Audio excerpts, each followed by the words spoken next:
नमस्कार दोस्तों, मैं Raman, maths by Raman channel पर आप लोगों का स्वागत है।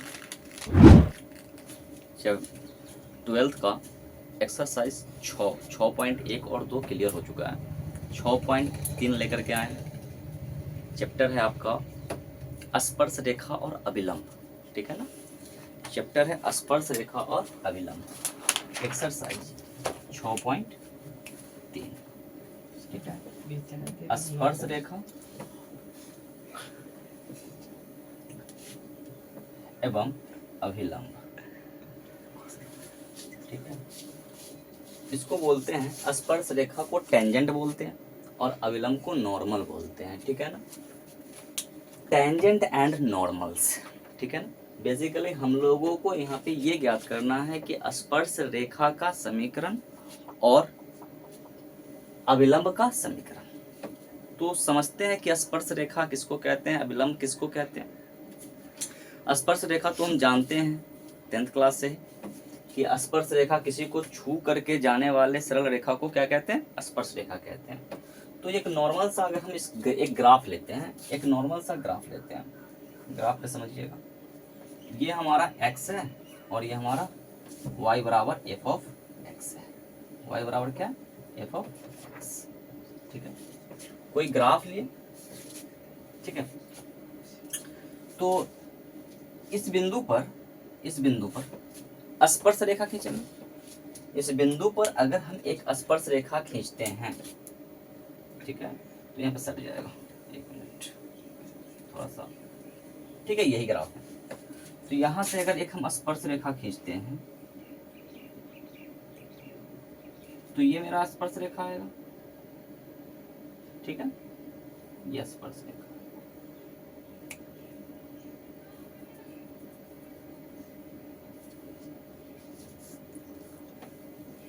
ठीक है। अब ध्यान दीजिए कि ये हमारा जो रेखा है ये स्पर्श रेखा है, ये स्पर्श रेखा। इस स्पर्श रेखा का भी समीकरण ज्ञात करना है। मान के चलते हैं कि ये जो बिंदु है हमारा, बिंदु ये P जो बिंदु है हमारा, इस बिंदु को हम मान लेते हैं कि इसका जो निर्देशांक है x1, y1 है, ठीक है ना। क्या है निर्देशांक, x1, y1 है। अब हम यहाँ पर एक अभिलंब डालेंगे, उसी बिंदु पर एक अभिलंब डालेंगे, ठीक है। यहाँ पर अगर हम एक अभिलंब डालते हैं, ये अभिलंब है, ठीक है, ये क्या है, अभिलंब। अभिलंब का क्या मतलब कि बेस पर या जिस किसी चीज पर अभिलंब डाला जाता है वहां दोनों तरफ कितना डिग्री का कोण बनेगा, 90 डिग्री का एक समकोण बनाता है, ठीक है ना। समकोण बनाया तो इसको हम बोल दिए कि ये हमारा स्पर्श रेखा है, ये हमारा क्या, स्पर्श रेखा है, ठीक है ना, स्पर्श रेखा ये वाला। और इसको बोल रहे हैं हमारा कि ये हमारा अभिलंब है, क्या है, अभिलंब है, ठीक है। ये समझ गए, अभिलंब समझ गए, स्पर्श रेखा समझ गए। अब इसके समीकरण पे बात करते हैं, इसका समीकरण होता क्या। सरल रेखा का समीकरण पढ़े होंगे, सरल रेखा का समीकरण उसी से रिलेटेड है आपका स्पर्श रेखा का समीकरण। जगह थोड़ा सा कम पड़ जाएगा, इधर में लिखते हैं स्पर्श रेखा का समीकरण।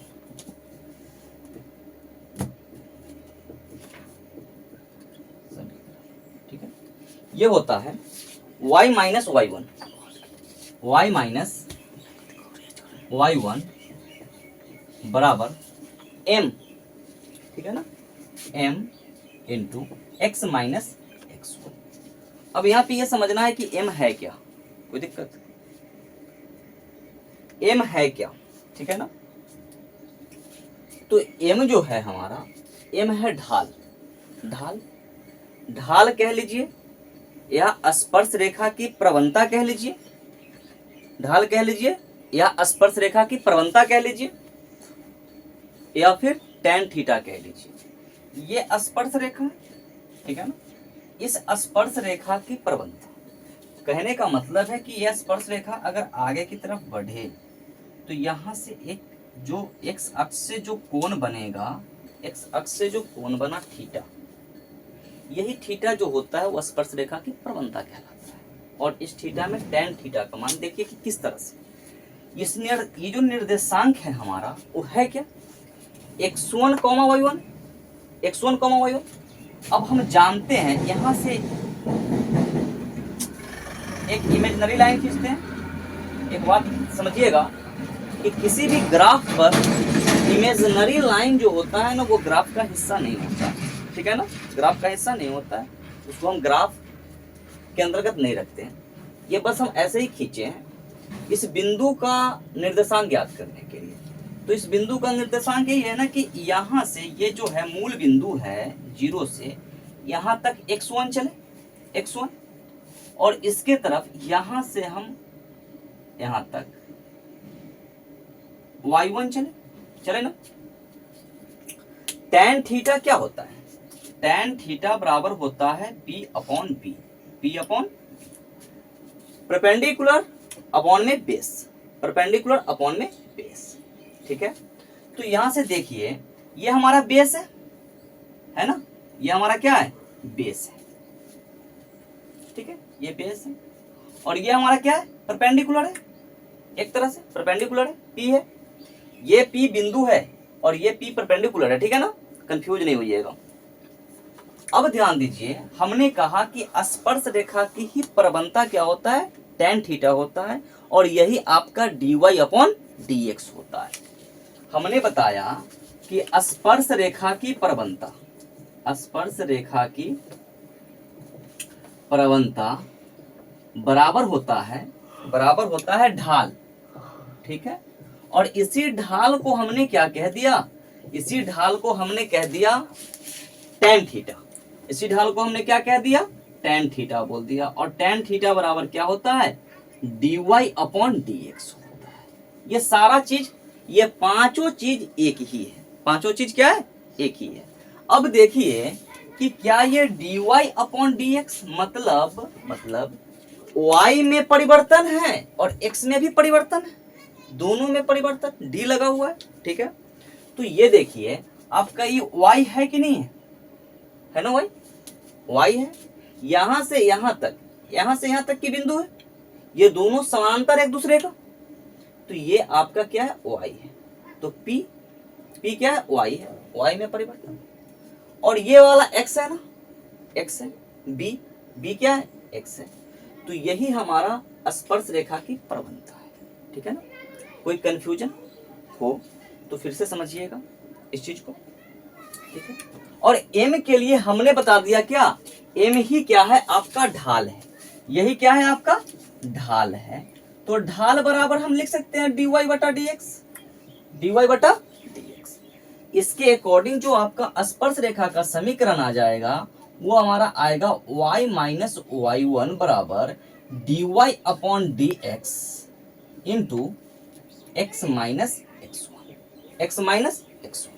मेन समीकरण ये है। अगर ये आप समझ गए तो चैप्टर का प्रत्येक क्वेश्चन में कुछ नहीं हलवा है, क्वेश्चन क्या है, हलवा, ठीक है। आप लोग आराम से बनाओगे, हम केवल एग्जाम्पल 2-4 करा देंगे, पूरा चैप्टर क्लियर कर लोगे आप लोग, ठीक है। गर्मी तो है,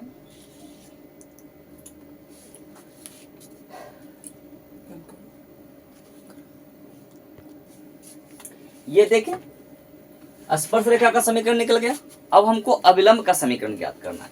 वैसे हम देख सकते हैं यहाँ हमने m कह लीजिए चाहे m1 कह लीजिए, कोई दिक्कत नहीं है, इसको m1 मान लीजिए, m1 ही मान लीजिए। m1 का वैल्यू ये है, यहाँ पर लिख दीजिएगा कि इसी को क्या कहते हैं, m1 कहते हैं। दिख रहा है ना बुआ, m1 दिख रहा है, ठीक है। अब हम लंबवत रेखा, अभिलंब क्या होता है, लंब होता है, अभिलंब होता है लंब। लंबवत रेखा की शर्त अगर देखें हम यहाँ पर देख लेते हैं, लंबवत रेखा की शर्त, लंबवत रेखा की शर्त क्या है कि m1 into m2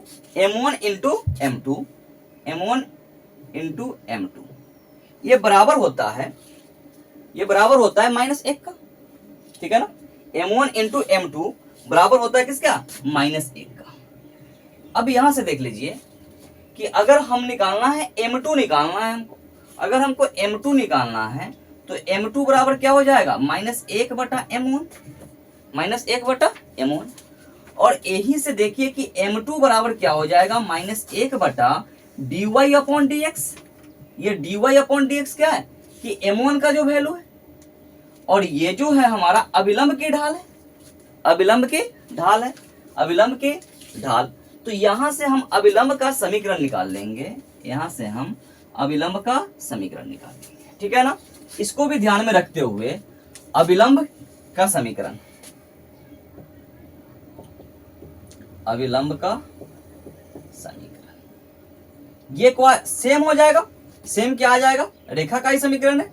y minus y1 बराबर m1 के जगह पे इस बार क्या आ जाएगा, m2 आ जाएगा, m2 into x minus x1, ठीक है। लेकिन m2 का मान यहां से उठा करके रखेंगे, ठीक है, m2 का मान। तो यहां से आ जाएगा y माइनस y1 बराबर -1 बटा dy upon dx into x minus x1, ठीक है। इस पूरे चैप्टर में इसके अलावा आपको कुछ नहीं सीखना है, बस ये दो चीज आ गया पूरा चैप्टर क्लियर हो जाएगा, ठीक है। कोई दिक्कत किसी को, कोई कष्ट किसी को, ठीक है। इसको देखो, ठीक है। देखिए हम लोगों ने देखा अभी क्या क्या देखा, रेखा का समीकरण, रेखा बिंदु का समीकरण, रेखा का ये क्या होता है, y minus y1, y minus y1 बराबर m into x minus x1, देखा है ना ये शुरू में। इसके बाद हमने स्पर्श रेखा का समीकरण देखा, स्पर्श रेखा का समीकरण। स्पर्श रेखा क्या था, ये था y minus y1 into m1 into x minus x1। m कह लीजिए, m1 कह लीजिए, m2 कह लीजिए, फर्क नहीं पड़ता है, सबके सब क्या है, ढाल है, सबके सब क्या है, ढाल है। कोई दिक्कत, कोई कष्ट किसी को। अब हमने देखा अविलंब का समीकरण, अभिलंब का समीकरण, लंब, ये क्या था, y माइनस y1 बराबर m2 into x minus x1, ठीक है। जहां m2 और m1, जहां m1 हमारा क्या था, dy अपॉन dx था, ठीक है। हमको केवल dy अपॉन dx का मान को निकाल लेना है, उसका मान को यहाँ पे रख देंगे m1 के जगह पर, और एक यहाँ m2 के जगह पर। क्या m2 बराबर क्या होता है, m2 बराबर होता है 1 बटा माइनस 1 बटा m1। अब m1 का मान dy बटा dx निकल गया, इसी के मान को यहाँ रख देंगे। ऐसा मत सोचना कि चलो भाई -1 बटा dy अपॉन dx है तो ले जाते हैं इसको ऊपर, ले जाओगे बात वही आएगा, लेकिन क्या है कि थोड़ा सा टाइम बढ़ जाएगा, ठीक है ना। लेकिन ये चीज को हम डायरेक्ट लिख सकते हैं कि m2 बराबर -1 बटा dy अपॉन dx। कोई कष्ट है क्या, dy अपॉन dx का जो वैल्यू आएगा आपको 2, 4, 5, 10 कुछ भी आ सकता है, ठीक है ना। तो यहां से ये करना है। हम आते हैं अब एग्जाम्पल पर, जहां तक क्वेश्चन होगा कराएंगे, कुछ HW मिलेगा, कर लीजिएगा आप लोग, ठीक है। आते हैं एग्जाम्पल पे, एग्जाम्पल नंबर 14 है शायद, क्या एग्जाम्पल नंबर 14, ठीक है। एग्जाम्पल नंबर 14 कह रहा है क्वेश्चन कि x बराबर 2 पर वक्र, एग्जाम्पल नंबर 14 है, 14 कि x बराबर 2 पर वक्र कर्व है y बराबर एक्स क्यू माइनस एक्स का, y बराबर एक्स क्यू माइनस एक्स का, क्या करना है, स्पर्श रेखा की प्रवणता, स्पर्श रेखा की प्रवणता, स्पर्श रेखा की प्रवणता ज्ञात करना है। हमने क्या बताया कि स्पर्श रेखा की प्रवणता मतलब हमसे यहाँ रेखा का समीकरण नहीं पूछा है, क्या पूछा है, स्पर्श रेखा की प्रवणता। तो स्पर्श रेखा की जो प्रवणता होती है, स्पर्श रेखा की प्रवणता जो होती है वो बेसिकली dy अपॉन क्या होता है, dx होता है। हमको क्या निकालना है, dy अपॉन dx निकालना है, लेकिन x बराबर कितना पे, 2 पर, क्लियर है ना। मतलब हमसे ये ढाल पूछ दिया, m1 का वैल्यू पूछा है, m1 का वैल्यू निकालना है। तो यहां से देखिए कि अगर y बराबर हमारा, y बराबर क्या है, एक्स क्यू माइनस एक्स, तो हमको डिफरेंशिएशन करेंगे, बेसिक डिफरेंशिएशन है जो हमने चैप्टर 5 में पढ़े हैं, उसी से रिलेटेड है, ठीक है ना। तो इसको हम डिफरेंशिएशन करें तो dy अपॉन dx आ गया, क्या आया, एक्स क्यू का डिफरेंशिएशन 3x² हो जाएगा, 3x² हो जाएगा, और x का डिफरेंशिएशन 1 हो जाएगा, होगा ना कि नहीं होगा, होगा, ठीक है। लेकिन कब, x बराबर कितना पर, 2 पर, x बराबर कितना पर, 2 पर क्वेश्चन में दे रखा है, इजी है एकदम। तो x बराबर 2 पर निकाल दीजिए, dy अपॉन dx बराबर, जहां भी हमारा x है वहां क्या लिखेंगे, 2 का स्क्वायर माइनस 1। तो यहां आ गया हमारा dy अपॉन dx बराबर 3 इंटू 4 माइनस 1, 3 इंटू 4 माइनस 1, ठीक है। तो 4 दिया के 12 माइनस 1, क्या आ गया हमारा dy upon dx, dy upon dx बराबर आ गया 12 माइनस 1, dy अपॉन dx का वैल्यू कितना आ गया, 11। बस यही चाहिए, इससे ज्यादा कुछ नहीं चाहिए। इस क्वेश्चन में कुछ नहीं है। देखिए एग्जाम्पल नंबर 15 कह रहा है कि वक्र y बराबर √4x - 3 - 1 पर उन बिंदुओं को ज्ञात कीजिए जिन पर स्पर्श रेखा की प्रवणता 2/3 है। मतलब हमको स्पर्श रेखा की प्रवणता दे रखा है, वक्र का रेखा का समीकरण भी दे रखा है, वक्र दे रखा है। हमसे केवल क्या पूछ दिया है, बिंदु पूछा है, मतलब उस बिंदु को निकालना है जिस पर स्पर्श रेखा की प्रवणता कितना आना चाहिए, 2/3 आना चाहिए। गिवन है क्या है, y बराबर है √4x - 3 और माइनस में 1, ठीक है। और dy अपॉन dx, स्पर्श रेखा की प्रवणता यही होता है, dy अपॉन dx होता है। ये हमको दे रखा है कितना, 2/3। क्लियर। यहां से हमको x का मान आएगा और x के मान हम y में पुट करेंगे तो हमको y का ही माना जाएगा। तो बिंदु जो आएगा हमारा, बिंदु क्या आता है, बिंदु आता है x, y। किसी भी बिंदु का निर्देशांक ये होता है ना x, y, बस हमको x, y ही चाहिए, ठीक है। तो देखिए इजी है एकदम, dy अपॉन dx का वैल्यू ये दिया गया है। हम इसका अगर डिफरेंशिएशन करें, इसका अगर हम डिफरेंशिएशन किए तो क्या आ जाएगा, dy अपॉन dx बराबर √x का डिफरेंशिएशन क्या होता है, कोई दिक्कत, कोई कष्ट,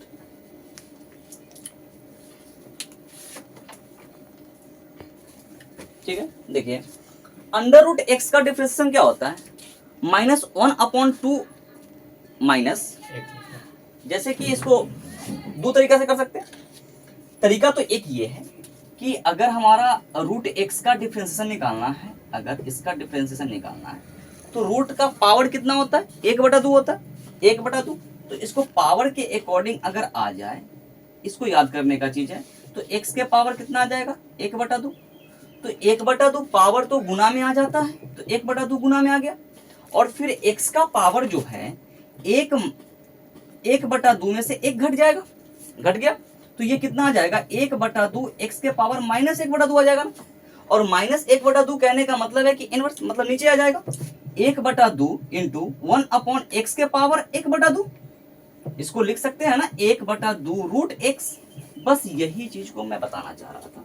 तो यहाँ पर रूट के अंदर जो भी है उसको हमने क्या मान लिया, x मान लिया। तो यहां से ये आ जाएगा, सॉरी माइनस आ जाएगा ना यहाँ पे, ठीक है, ठीक है, ठीक है। तो ये आ जाएगा हमारा 1/2 अंडर रूट x, इसको माने 4x - 3, और फिर जो x मान है उसका डिफरेंशिएशन होगा। तो x किसको माने हैं, d/dx ऑफ अंदर वाले को, तो 4x - 3 का, और फिर -1 का डिफरेंशिएशन क्या हो जाएगा, 0। कांस्टेंट का डिफरेंशिएशन क्या होता है, 0 होता है, ठीक है ना। तो dy अपॉन dx बराबर कितना आ जाएगा, इसका 4/2 रूट अंडर 4x - 3। हमको dy/dx का वैल्यू पता है, dy/dx का वैल्यू पता है, ठीक है। dy/dx का जो वैल्यू है उसको रख देंगे हम, ठीक है ना। dy/dx का वैल्यू रखेंगे कहाँ, यहाँ पे। तो ये 2/3 आ जाएगा, कितना आया, 2/3 बराबर, ये 2 से ये कट जाएगा, 2 टाइम में कट गया ना, 2 से कटा, तो ये बच जाएगा 2/अंडर रूट 4x - 3, 4x - 3। इस 2 से ये 2 भी कट जाएगा, क्रॉस मल्टीप्लिकेशन। तो मतलब है कि इतना का वैल्यू ये आ जाएगा, ठीक है ना। इससे इसमें गुना करोगे, इससे इसमें गुना करोगे, मतलब 1 दोनों तरफ। तो root under 4x - 3 equal to कितना, 3। रूट हटाएंगे तो 4x - 3 बराबर 3 का स्क्वायर, 9, 9 आएगा, 3 का स्क्वायर, हाँ 9 आ जाएगा, ठीक है।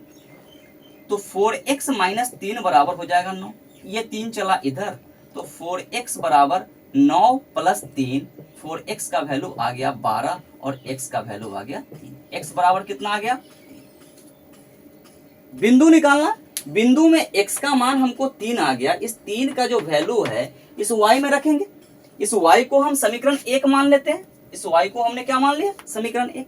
तो हम कहेंगे कि x का मान समीकरण 1 में रखने पर, समीकरण 1 में रखने पर, ठीक है, समीकरण 1 में रखेंगे, जहां y बराबर है हमारा अंडर रूट 4x माइनस 3 और माइनस में क्या 1, इतना दूर का लिख रहे हैं, माइनस 1, ठीक है, ये नीचे दिखेगा, ठीक है। तो y बराबर हो जाएगा हमारा अंडर रूट 4 इंटू 3 माइनस 3 और माइनस में 1, 4 या 12 में से 3 घट जाएगा तो 9 बचेगा। तो यहां देखिए y बराबर आ जाएगा अंडर रूट 9, इसको 9 लिख सकते हैं ना, 4 या 12 माइनस 3 9 और यहाँ पे माइनस 1, तो y बराबर आ जाएगा हमारा अंडर रूट 9, जब बाहर निकलेगा तो क्या आएगा, प्लस माइनस 3, कितना आ जाएगा, प्लस माइनस 3 और माइनस में 1। यहां से हमको y का कितना मान आ रहा है, 2 मान आ रहा है, y का मान 2 आ रहा है। एक बार अगर हम y का मान प्लस 3 ले ले और माइनस 1 ले ले तो यहां से y का मान आ गया हमारा कितना, 2, ठीक है। और अगर हम इधर कर रहे हैं, ठीक है ना, इधर कर रहे हैं, अगर y का मान हम यहां से माइनस 3 को ले ले, माइनस 3 ले ले, माइनस 3 और माइनस 1, तो y का मान कितना आ गया, माइनस का 4, ठीक है। x के 2 मान पे, सॉरी x के 1 मान पे y का 2 मान आ रहा है, तो बिंदु हमारा 2 गो आएगा, एक बिंदु तो ये आया हमारा बिंदु 1, बिंदु आ गया हमारा, x का मान 3 कौमा 2 और फिर बिंदु 2 हमारा कितना आएगा, बिंदु 2 हमारा कितना आएगा, x का मान 3 और इस बार y का मान कितना आया है, माइनस का 4, माइनस 4, बिंदु निकल गया। बस यही ढंग से देखिए, एक बार फिर से समझ लीजिए क्या कह रहा है कि एक वक्र दे रखा है, उन पर आपको बिंदु को ज्ञात करना है, कब, जब स्पर्श रेखा की प्रवणता कितना है, 2/3 है, क्लियर ना, 2/3 है। तो y बराबर जो दिया गया है, वक्र का जो समीकरण दिया गया उसको हमने समीकरण 1 मान लिया, ठीक है। dy/dx को 2/3 है, दिया गया। हम इसका क्या करें, डिफरेंशिएशन निकालें, डिफरेंशिएशन निकालने पर dy/dx का जो वैल्यू आ गया हमारा कितना आया, 4/2 root under root 4x minus 3 आ गया, ये 1 का 0 होता है, ठीक है ना, ये 1 का डिफरेंशिएशन हमने निकाला है 0 होता है, ठीक है। अब यहाँ से 2 से ये कट जाएगा, 4 2 टाइम में 2/√4x माइनस 3 और dy/dx का वैल्यू कितना है, 2/3, ये बराबर हो गया 2/√4x माइनस 3, ये 2 से ये 2 कट जाएगा, मतलब इतना का वैल्यू इतना, ठीक है। इसका मान ये है, इधर का रूट हटेगा, इधर स्क्वायर चढ़ेगा, तो 3 का स्क्वायर कितना 9, इधर से 3 को उधर ले गए तो ये बन गया 12, 12 को 4 से भाग दिया, कटा कितने टाइम में, 3 टाइम में। यहाँ से x का वैल्यू कितना आ गया, 3 आ गया। x का मान समीकरण 1 में रखें, तो समीकरण 1 में रखेंगे x का मान, तो x का 2 मान देगा, क्यों, क्योंकि यहाँ पे आ रहा है अंडर रूट में 9, अंडर रूट 9 3 का भी स्क्वायर होता है और माइनस 3 का भी स्क्वायर होता है, ठीक है ना। तो एक बार 3 और 2 और माइनस 4, हमने y का मान निकाला है 2, हमने y का मान निकाला है माइनस 4, तो यहाँ से 2 बिंदु हमको प्राप्त हो, दोनों बिंदु को देखिए, ठीक है। आगे का क्वेश्चन भी कीजिए, देखते हैं। देखिए क्वेश्चन नंबर 1, एग्जाम्पल आगे का एग्जाम्पल आगे कराएंगे, थोड़ा सा उससे रिलेटेड क्वेश्चन है, जो कराए हैं अभी एग्जाम्पल उसी से रिलेटेड क्वेश्चन है। क्वेश्चन कह रहा है कि y बराबर दिया गया है का x बराबर 4 पर स्पर्श रेखा की प्रवणता। स्पर्श रेखा की प्रवणता क्या होता है, स्पर्श रेखा की प्रवणता, स्पर्श रेखा की प्रवणता ये होता है dy/dx, ठीक है ना। तो हमको क्या निकालना है, dy/dx ही निकालना है इसका, तो dy/dx निकाल लेते हैं। अगर हमारा y बराबर क्या दिया गया, 3x⁴ माइनस 4x, तो इसका अगर डिफरेंशिएशन करें तो dy/dx बराबर 3 इंटू 4 इंटू x⁴ कितना 3 आ जाएगा और माइनस में 4x का क्या हो जाएगा 4। कब निकालना है, x बराबर 4 पे, कब निकालना है, x बराबर 4 पे, ठीक है। तो यहां से dy/dx चला आएगा हमारा 3 इंटू 4, 4 तिया के 12, 12 इंटू 4 का क्यूब, x का वैल्यू कितना है 4, 4 का क्यूब माइनस में 4, तो dy अपॉन dx बराबर 12 इंटू 4 का क्यूब, 4 चौका 16 चौका 64 और माइनस में 4, dy अपॉन dx बराबर कैलकुलेशन है 12 चौका 48 के 8 हासिल 4, 12 छक 72 और 4 76, माइनस में कितना 4, तो dy अपॉन dx का जो वैल्यू आ गया हमारा 764, यही आंसर है। ठीक है, देखिए जो भी हमने बताया अभी तक एग्जाम्पल क्वेश्चंस, इसके अकॉर्डिंग जो भी क्वेश्चन है आप लोगों का HW है, ठीक है, बनाइएगा। उससे आगे का एग्जाम्पल नंबर 16, 17, 18 अच्छा एग्जाम्पल है एग्जाम के पॉइंट ऑफ व्यू से। ठीक है, मिलते हैं नेक्स्ट वीडियो में। वीडियो अच्छा लगे तो लाइक कीजिए, सब्सक्राइब कीजिए, कमेंट कीजिए, अपने दोस्तों में शेयर कीजिए। ठीक है, जब तक बाय बाय, सी यू।